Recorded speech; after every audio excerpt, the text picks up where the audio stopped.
সৈয়দপুর গ্রামীণ ও কুটির শিল্প মেলার শুভ উদ্বোধন এখানে ঘোষণা করছি। ধন্যবাদ।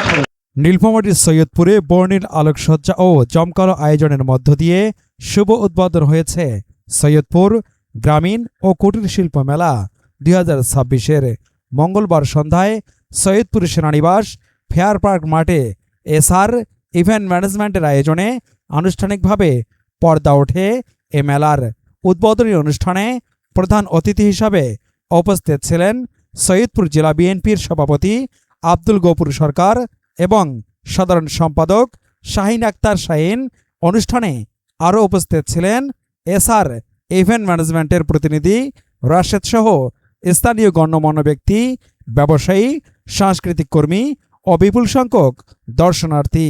একটা শহরে যদি 1 মাস লটারি চলে, ওই শহরে সাধারণ মানুষের অর্থনীতি 5 বছর পিছিয়ে যায়। আপনারা যদি ক্যালকুলেশন করেন আপনারা বুঝতে পারবেন।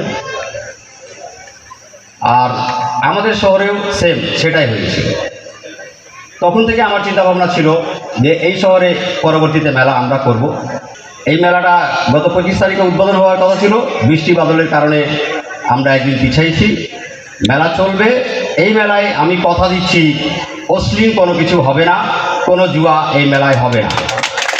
আমি হলাম সৈয়দপুরের সন্তান। রওশন সার্কাস আমাদের সৈয়দপুরে। আমরা 3 জনে এই মেলায় কিন্তু জড়িত আছি।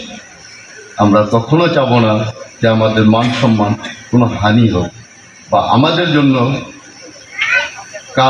কোনো দলীয়ভাবে কোনো আঘাত পড়ে। এবং মেলাদের নির্মল চিত্ত বিনোদনের জন্য এবং আমাদের কুটির শিল্প সেটি পরিদর্শন এবং ক্রয় বিক্রয়ের একটা কেন্দ্র হিসাবে পরিণত হবে, এটা আমরা আশা করি। আমি ধন্যবাদ জানাই। আজকে এই মেলার উদ্বোধন হলো, আপনারা আসবেন, বাচ্চা ছেলে মেয়েদের নিয়ে আসবেন।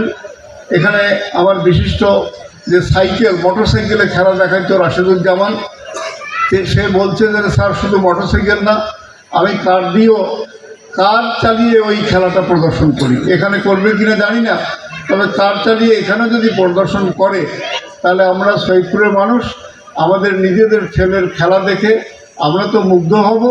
অন্তত বলতে পারবো যে কৃতিমান সন্তান সৈয়দপুরের, যিনি মোটরসাইকেল এবং কার চালিয়ে সারা দেশে সুনাম অর্জন করছে। মেলা প্রাঙ্গণে বাহারি পণ্যের সারি সারি স্টল, কুটির শিল্পের নানা পণ্য, গৃহস্থলী সামগ্রী, শিশুদের খেলনা ও বিভিন্ন রাইড দর্শনার্থীদের আকর্ষণের কেন্দ্রবিন্দুতে পরিণত হয়েছে। শিশু কিশোরদের আনন্দ উচ্ছ্বাসে পুরো মেলা প্রাঙ্গণ হয়ে ওঠে প্রাণবদ্ধ ও উৎসবমুখর। এদিকে মেলায় থাকা বিভিন্ন মুখরোচক খাবারের দোকানেও ছিল উপচে পড়া ভিড়। পরিবার পরিজন নিয়ে ঘুরতে আসা সব বয়সী মানুষের উপস্থিতিতে সন্ধ্যা থেকে রাত পর্যন্ত মুখর ছিল পুরো ফেয়ার পার্ক মাঠ।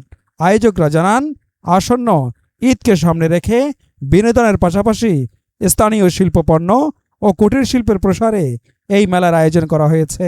মেলা চলাকালে সাংস্কৃতিক অনুষ্ঠান সহ নানা আয়োজন থাকছে বলেও জানান তারা।